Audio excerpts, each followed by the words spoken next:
La tribu non contactée parlait en appel de singe. Ouais. Il était comme, sortez de là.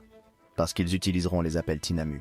Dans les régions inexplorées du monde, il y a des tribus non contactées qui ignorent l'existence du monde extérieur. Au cours de milliers d'années, ces groupes fascinants ont développé des capacités surhumaines pour lesquelles les scientifiques n'ont aucune explication. Pendant qu'il accueillait des explorateurs sur le podcast de Joe Rogan, Il est entré dans l'eau et a rampé comme une tortue et s'est échappé. Je pense qu'il y a plus d'une centaine de groupes différents à travers l'Amazonie. Joe Rogan explore en profondeur les secrets de ces capacités étranges, en particulier les 9 tribus qui enfreignent facilement les lois mêmes de la physique, en commençant par cette tribu indigène qui respire sous l'eau plus longtemps qu'aucun humain sur Terre. Avec le développement de la technologie moderne, les plongeurs peuvent facilement voyager dans les profondeurs de l'océan en utilisant un appareil spécial. Cependant, il existe une tribu qui n'a jamais vu cet équipement de plongée, mais qui peut facilement respirer sous l'eau pendant jusqu'à 4 minutes. Rencontrez les Moken, un groupe de personnes qui n'ont pas vraiment de lieu à appeler chez eux. Ils ont initialement déménagé de Chine du Sud et vivent maintenant sur les îles et dans les villages au large des côtes de la Thaïlande et de la Birmanie. Aujourd'hui, on les appelle souvent les nomades de la mer, principalement parce que leur mode de vie est entièrement centré sur la mer. Ils vivent de la mer, récoltant de la nourriture, plongeant en apnée et vivant sur des bateaux appelés kabang, qui sont généralement séparés du continent. Cependant, ce cadeau spécial a été à la fois une bénédiction et une malédiction. En raison de leur nature unique, les Moken ont été traités injustement par les habitants du continent de la Thaïlande. Mais malgré la persécution, ces tribus continuent de prospérer, passant du temps avec leurs familles et pêchant des fruits de mer en pleine mer. Comme leur vie entière tourne autour de l'eau, ils ont une vaste connaissance de la mer et vivent entièrement de la pêche et de la collecte sur la plage. Même lorsqu'ils ont besoin d'autres matériaux, comme de l'essence et de la nourriture, comme du riz, ils échangent simplement leurs prises avec des personnes extérieures. C'est la seule fois où ils entrent en contact avec le monde extérieur. Cependant, l'histoire la plus fascinante sur cette tribu concerne leurs enfants. Vous voyez, l'alimentation des Mokens est principalement composée de poissons. Pour attraper leur repas quotidien, les jeunes membres de la tribu plongent en apnée sans équipement de plongée sous-marine. Ils l'ont fait tellement souvent que leur corps a évolué au fil des années. Maintenant, ils peuvent retenir leur souffle jusqu'à 4 minutes, alors que la personne moyenne peut seulement tenir entre 30 et 90 secondes. De plus, la tribu a aussi une vision incroyablement aiguisée sous l'eau. Les jeunes enfants de cette tribu passent une grande partie de leur journée dans l'eau à plonger pour trouver des fruits de mer. Cette capacité n'est pas réservée uniquement aux élites de la tribu, cependant. En fait, tout le monde peut facilement apprendre cette compétence et cela ne demande qu'un peu de pratique. Dès que le monde a su que ces tribus existaient, la nouvelle de leurs impressionnantes capacités de plongée s'est vite répandue partout. Il n'a pas fallu longtemps aux scientifiques pour envahir leur habitat, cherchant les secrets derrière leur vision exceptionnellement puissante.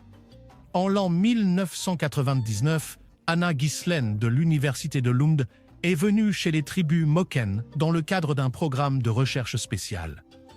Gislen, accompagnée de sa fille, est venue en Thaïlande pour se familiariser avec la tribu.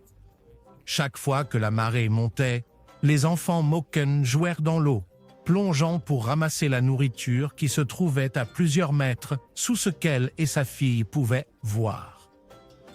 Ils avaient les yeux grands ouverts, pêchant des palourdes, des coquillages et des concombres de mer sans aucun problème, a-t-elle dit.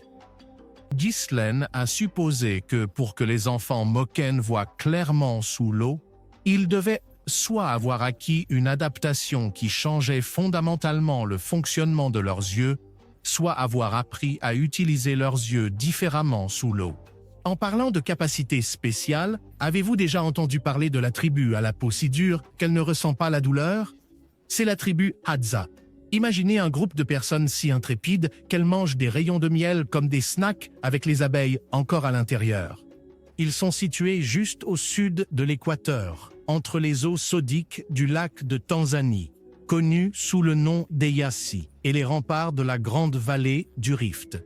Avec une population d'environ 1300 chasseurs-cueilleurs, ils sont reconnus comme l'un des derniers chasseurs tribaux d'origine en Afrique.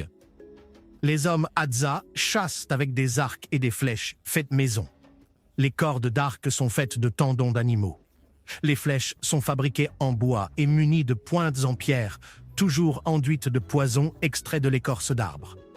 Toute proie qui entre en contact avec eux ne survit jamais. Si un arc parvient à abattre une proie particulière, l'arc sera décoré avec la peau de l'animal. Pour la tribu Hadza, la chasse est un mode de vie, donc ils sortent chaque jour.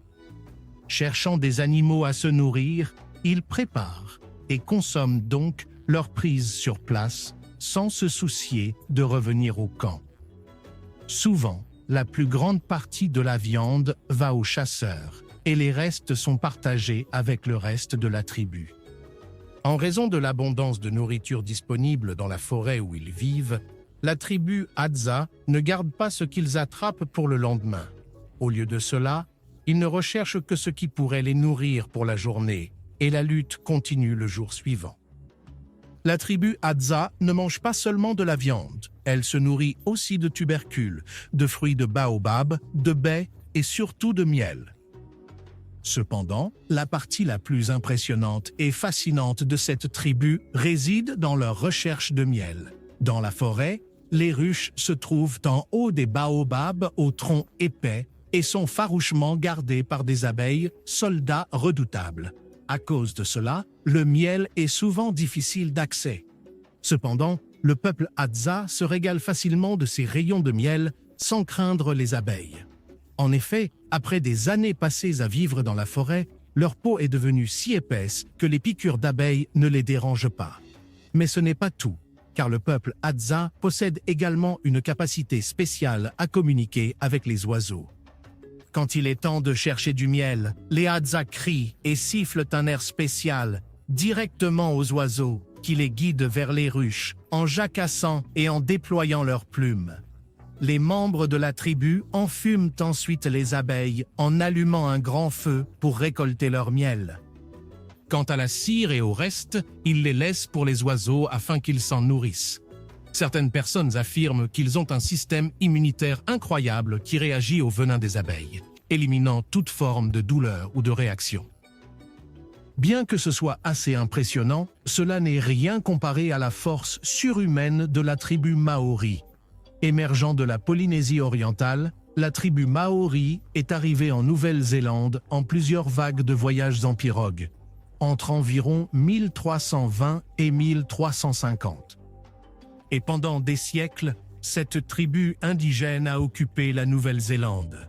Leurs costumes distinctifs expriment leur patrimoine, reflétant leur connexion profonde à la terre et à leurs esprits ancestraux. Lorsque ces groupes sont arrivés sur l'île, leurs canoës transportaient non seulement des personnes, mais aussi un esprit collectif. Cependant, avec le temps, diverses tribus, telles que les Iwi et Hapu, ont été créées dans différentes régions. Chacune de ces tribus se distinguait par sa propre identité et ses traditions. La tribu Maori est particulièrement connue pour sa riche et grande culture exprimée à travers leur langue, leur art, leur musique et leur danse. Une de leurs cultures les plus emblématiques est la danse de guerre traditionnelle, qui a une immense signification culturelle dans leur tradition, connue sous le nom de haka. Le haka est exécuté avec des mouvements synchronisés puissants que tout le monde ne peut pas réaliser. Chants vocaux. Les membres de ces tribus sont si forts qu'ils sont considérés comme l'une des tribus les plus naturellement en forme de la planète. Ensuite, il y a les expressions faciales intenses qu'ils font pendant la danse, utilisées pour exprimer des émotions, transmettre des messages et accueillir les visiteurs. Il sert de symbole d'unité, de force et de résilience pour la tribu Maori. Mais ce n'est pas la partie la plus intéressante de cette tribu. Au fil des ans, la culture de combat maori leur a valu une réputation de guerriers parmi les plus redoutables du Pacifique Sud. Avec des peintures corporelles uniques sur tout le corps, les hommes et les femmes de cette tribu inspirent facilement la peur dans le cœur de leurs ennemis. Cette tribu était parmi les guerriers les plus dangereux jamais rencontrés par les Britanniques. Pendant leurs avancées, ils ont démontré un code de combat rigoureux et une longue histoire de guerre. Apprendre à être un guerrier commence dès un jeune âge. C'est à partir de ce moment-là qu'ils commencent à s'entraîner à utiliser diverses armes distinctives, des méthodes de combat et la célèbre danse haka. Quand ils grandissent, les membres de la tribu seraient assez forts pour défendre la tribu. Bien que les Maoris aient affronté plusieurs défis au cours de l'histoire, y compris la colonisation et l'assimilation culturelle, ils parviennent à préserver leur identité et leurs traditions. Aujourd'hui, la culture maori fait partie intégrante de la société néo-zélandaise. Si vous pensiez que la peinture corporelle des Maoris était effrayante, attendez de voir la tribu qui se promène littéralement comme de véritables squelettes effrayants. Au cœur de Mindanao, dans la province de Sinbu, en Papouasie-Nouvelle-Guinée, se trouve une communauté avec une riche et captivante histoire connue sous le nom de la tribu des squelettes. Intégrée dans leur culture, il y a des pratiques et des traditions uniques qui ont été transmises à travers l'histoire. Les origines de la tribu des squelettes remontent à une histoire intrigante. Il y a environ 200 ans, un nombre important de leurs chasseurs sont allés chasser dans les montagnes. Mais malheureusement, ils ne sont jamais revenus. Cette disparition mystérieuse a suscité une alarme parmi les villageois. Suite à cet incident, un groupe de guerriers courageux est descendu dans la montagne pour découvrir la vérité. Ils sont tombés sur une grotte pleine de nombreux squelettes. Bien que ce fût une petite grotte, une fois à l'intérieur, les hommes ont vu un monstre géant.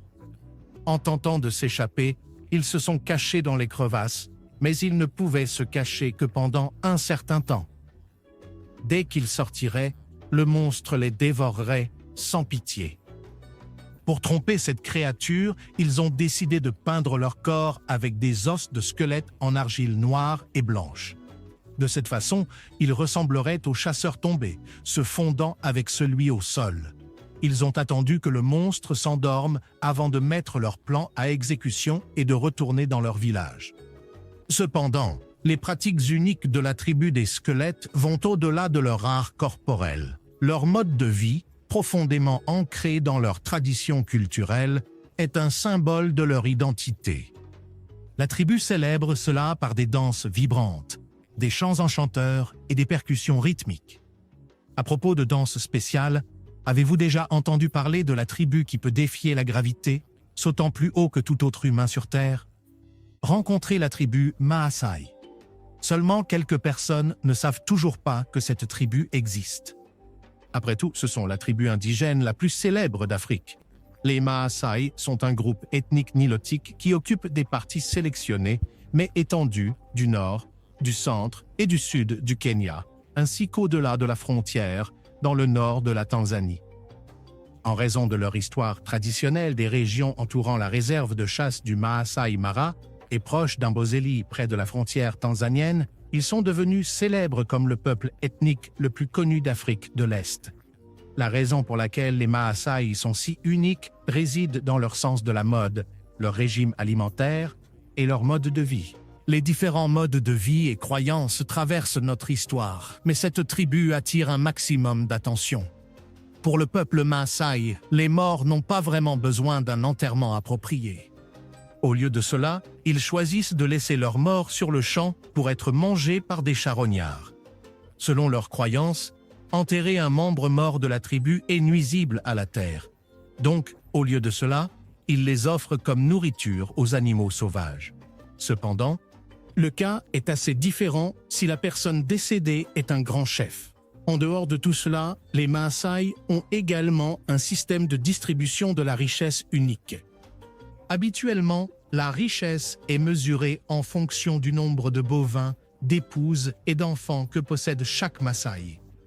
Cela signifie simplement que les hommes Maasai peuvent prendre autant d'épouses qu'ils le souhaitent pour avoir beaucoup d'enfants. Tout s'agrandit encore plus dès que les enfants sont assez grands pour s'occuper des troupeaux. Une fois que le père décède, les enfants peuvent alors prendre possession des biens. C'est le travail de chaque épouse de construire sa propre maison pour ses enfants dans le village de son mari. De plus, il existe également une hiérarchie parmi les épouses. L'une d'elles stipule que la première épouse détient le plus de valeur et de pouvoir, et sa maison est construite la plus proche du mari. Les Maasai sont également les plus courageux et intrépides chasseurs et guerriers vivant dans la nature. La chasse au roi de la jungle est un jeu d'enfant pour eux, et ils le considèrent comme la chose la plus courageuse qu'un guerrier digne doit accomplir.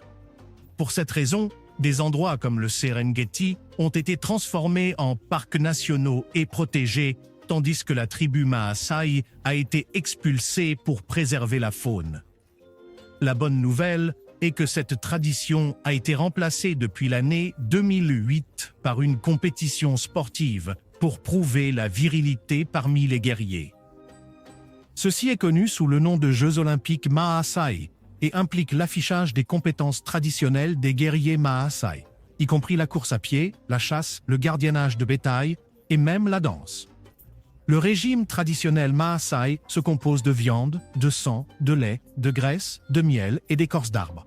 En général, ils boivent à la fois du lait frais et caillé. Le lait frais est bu dans une calebasse et parfois mélangé à du sang de bétail frais. La façon dont ils extraient ce sang est également très fascinante.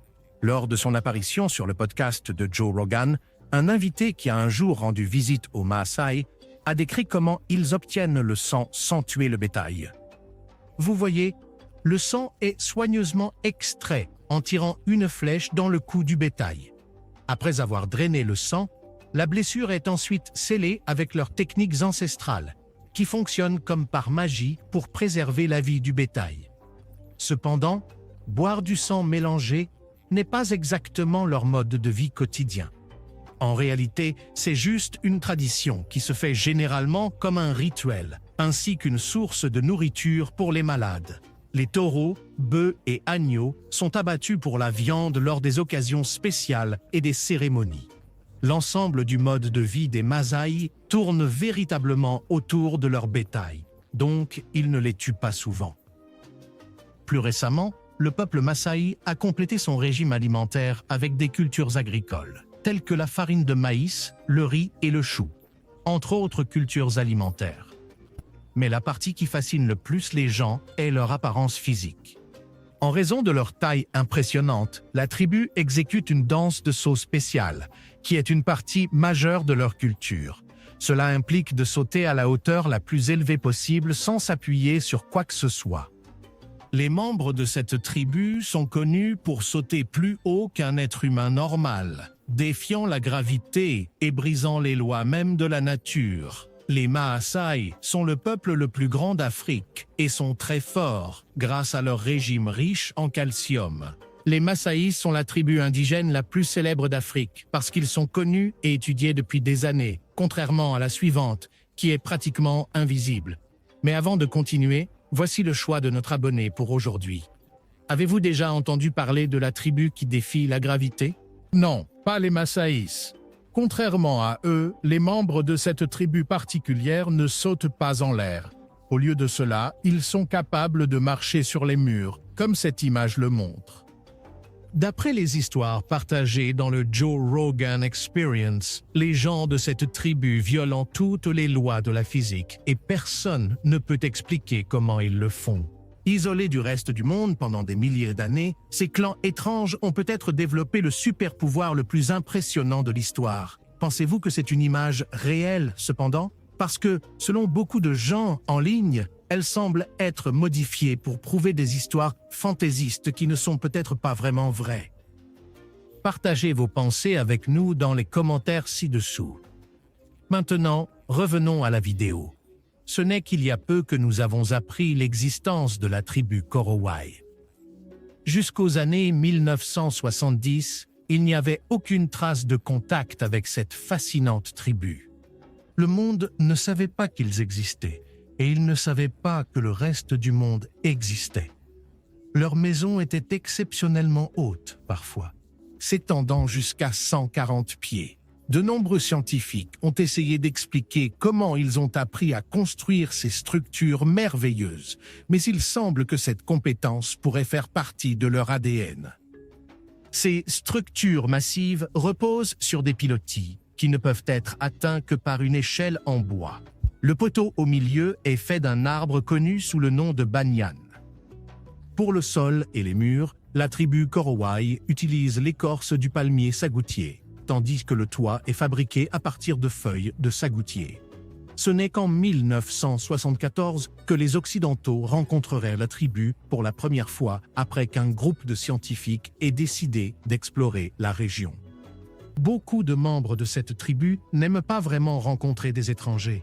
Ils croient que ces étrangers étranges portent des démons et des esprits malins. Et s'il y a quelque chose dont les Korowai sont obsédés, ce sont les esprits malins. C'est même l'une des raisons pour lesquelles ils ont pratiqué le cannibalisme par le passé. En raison de leur croyance aux esprits maléfiques, ils pensaient qu'il était nécessaire de tuer et de manger une personne qu'ils croyaient possédée par un kakawa ou un démon. En fait, ils sont considérés comme la dernière tribu indigène à avoir officiellement cessé le cannibalisme. Mais ce n'est pas tout. Lors de l'épisode 1240 du Joe Rogan Experience, Forrest Gallant a expliqué comment les Korowai de Papouasie-Nouvelle-Guinée ont réussi à échapper à toute forme de maladie liée à leur cannibalisme. Contrairement à d'autres cultures cannibales souffrant de divers types de maladies, il semble que cette tribu de Papouasie-Nouvelle-Guinée ait développé une résistance aux effets secondaires. Les scientifiques pensent que cela pourrait être parce qu'ils ne consomment pas de chair humaine régulièrement, ou peut-être est-ce grâce à leur pouvoir spirituel. Jusqu'aux années 1970, les Korowai croyaient simplement à la sorcellerie. Ils pensaient que les démons étaient réels et que toute maladie mortelle devait être attribuée aux esprits maléfiques. Ils ne croient pas vraiment aux maladies ou à la maladie. Selon leurs idéologies, toutes les formes de mort viennent des mauvais esprits. Une compétence majeure qui a aidé ces tribus à survivre si longtemps au milieu de nulle part est leur capacité de chasse. Bien que leur arc et leurs flèches puissent ressembler à des jouets au premier regard, les Korowai ont appris à chasser les animaux avec une grande efficacité. Mais ils ne s'arrêtent pas là. En tant que groupe très territorial, les Korowai défendent leurs terres contre les envahisseurs et n'hésitent pas à accueillir tout visiteur indésirable. Vous savez qui d'autre défend ces terres jusqu'à la dernière goutte de leur sang, mais encore plus férocement? Ce sont les Pygmées du Congo. Cachés dans les recoins des forêts tropicales à travers l'Afrique se trouve un ensemble unique de peuples forestiers, également connus sous le nom de Pygmées. Bien que le mot ait été interdit, l'histoire des peuples et de leurs titres va bien au-delà de l'utilisation offensante. Un bon exemple est celui des Pygmées de la forêt d'Ituri dans le nord du Congo. Le plus grand de ces personnes, connu sous le nom de Mbuti, dépasse rarement 5 pieds, ce qui est assez étrange car c'est l'une des très rares tribus sur Terre à connaître cette croissance réduite. Mais à part les Mbuti, il existe d'autres grands groupes de personnes de la forêt partout en Afrique. Il y a les Aka, qui vivent en République centrafricaine et au nord du Congo.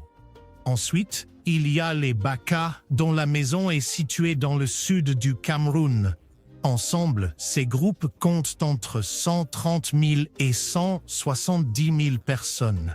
Mais ce que ces tribus manquent en taille, elles le compensent en force.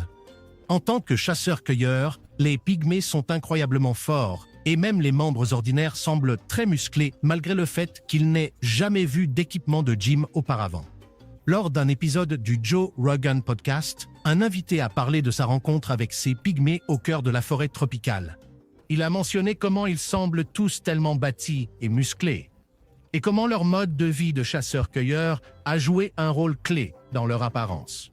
Cependant, leur histoire se termine sur une note assez triste.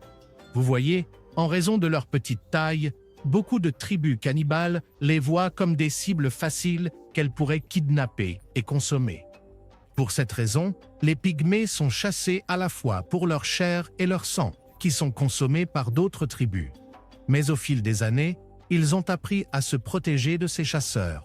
Ce sont de très bons chasseurs, et les hommes en particulier passent la plupart de leur vie dans la nature, à chercher de la nourriture pour leur famille. Les pygmées aiment aussi le miel, qui complète la partie cueillette de leur mode de vie.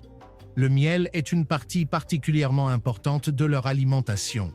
Les Mbouti, par exemple, n'hésitent pas à grimper à 100 pieds dans la canopée pour atteindre les ruches contenant le miel. Mais contrairement à d'autres tribus étranges, ils ne le prennent pas simplement à main nue. Dès qu'ils atteignent la ruche, les grimpeurs brûlent du bois pour produire de la fumée qui étourdit les abeilles. De cette façon, ils peuvent récolter le miel sans interruption. Les pygmées ne sont pas les seuls à avoir peur des cannibales. Cette tribu suivante a dû littéralement se transformer en fantôme juste pour rester en vie. Se déplaçant dans la jungle comme un démon, la tribu indigène de Papouasie-Nouvelle-Guinée inspire la peur dans le cœur de ses voisins. De leurs danses étranges au corps enduit de gris et aux masques de terreur surdimensionnés, toucher cette tribu est enraciné dans la spiritualité. Pour les étrangers et les habitants de la forêt, ces êtres à l'apparence curieuse sont connus sous le nom de hommes de boue Azaro, considérés comme la fierté de Papouasie-Nouvelle-Guinée. Porter des couleurs vives comme les oiseaux exotiques est une pratique courante parmi les tribus vivant dans cette région, mais aucune ne peut être comparée aux hommes de boue. Bien qu'ils soient les moins ornés de tous, ils sont probablement l'un des plus redoutés. Un jour ordinaire, les hommes de boue apparaissent enduits d'argile blanche du cou aux orteils. Les guerriers parmi eux ont des flèches encochées dans leurs arcs, des lances et de lourdes massues pour défendre et attaquer si nécessaire. Quelques-uns d'entre eux portent même du bambou peint en rouge sur leurs doigts, taillé en pointe de rasoir et donnant l'impression d'une griffe géante. Mais alors que d'autres tribus enduisent leur corps de boue lorsqu'elles partent en guerre, la tribu Azaro emporte pour éviter le combat. Beaucoup de gens ont idéalisé l'apparence des hommes de boue. Ils croient que cela les a aidés à paraître féroces et puissants au combat, mais ce n'est pas tout à fait vrai, car les Azaro veulent simplement avoir l'air effrayants. En générant de la peur, ils ont construit une réputation terrifiante, donc la plupart des gens les laissent tranquilles. Mais comment ces gens ont-ils eu cette apparence? Et surtout, pourquoi? Eh bien, l'histoire nous ramène 2 siècles en arrière, à l'époque où les Asaro étaient des habitants timides et réservés de la jungle qui n'interagissaient pas vraiment avec leur communauté voisine. Un jour fatidique, ils ont été soudainement attaqués par une tribu plus puissante. Alors ils se sont enfuis dans la rivière Asaro voisine. Alors que leurs attaquants atteignaient la rivière, ils ont rencontré des figures étranges enduites de boue blanche et grise de la rivière. Croyant qu'ils venaient de rencontrer les esprits fantômes des membres de la tribu qu'ils avaient tués, les assaillants ont fui l'endroit paniqués. Après avoir vu toute la scène se dérouler depuis leur cachette, ils ont décidé d'y jouer un peu. En préparation pour les futures attaques, ils ont couvert tout leur corps de boue, ne laissant que leur visage. Cela était dû à leur croyance que la rivière Asaro était toxique. Au lieu d'utiliser de la boue pour leur visage, les Asaro ont utilisé des pierres, des bâtons et tout ce qu'ils pouvaient trouver pour créer ces masques effrayants. La prochaine fois qu'une autre tribu a essayé de les attaquer, elle a également fui dès qu'elle les a vus. Bientôt, leur réputation de combattants féroces s'est répandue comme une traînée de poudre, et comme ils le voulaient, tout le monde les a finalement laissés tranquilles. Tout le monde ne prend pas une apparence fantomatique pour effrayer ses voisins. Cependant, certains choisissent de vivre en haut des arbres juste pour survivre. Danses masquées, sculptures en bois, architecture impressionnante et traditions religieuses bizarres sont quelques-unes des raisons pour lesquelles la tribu Dogon est si célèbre. Cependant, leur défi à la gravité pourrait être encore plus fascinant que ces autres caractéristiques. Contrairement aux autres tribus qui établissent leur foyer sur le sol, les Dogons ont choisi de vivre en hauteur. La zone principale où vivent ces tribus est traversée par la falaise de Bandiagara, une paroi de grès d'environ 1600 pieds de haut. Du côté sud-est de la falaise, vous trouverez les plaines sablonneuses de Sinogondo et du côté nord-ouest se trouvent les hautes terres de Bandiagara. Mais les Dogons n'ont pas toujours vécu sur la falaise. Leur décision de construire des villages dans la région de Bandiagara a été inspirée par le besoin de se protéger. Il y a plus de 1000 ans, un groupe de personnes qui refusaient de se convertir à l'islam se sont réfugiés ici pour échapper aux envahisseurs qui n'acceptaient pas de refus. Après avoir perdu de nombreux hommes à cause de cette violence insensée, le peuple dogon a décidé de se déplacer vers cette position défendable où il pouvait vivre sans être dérangé.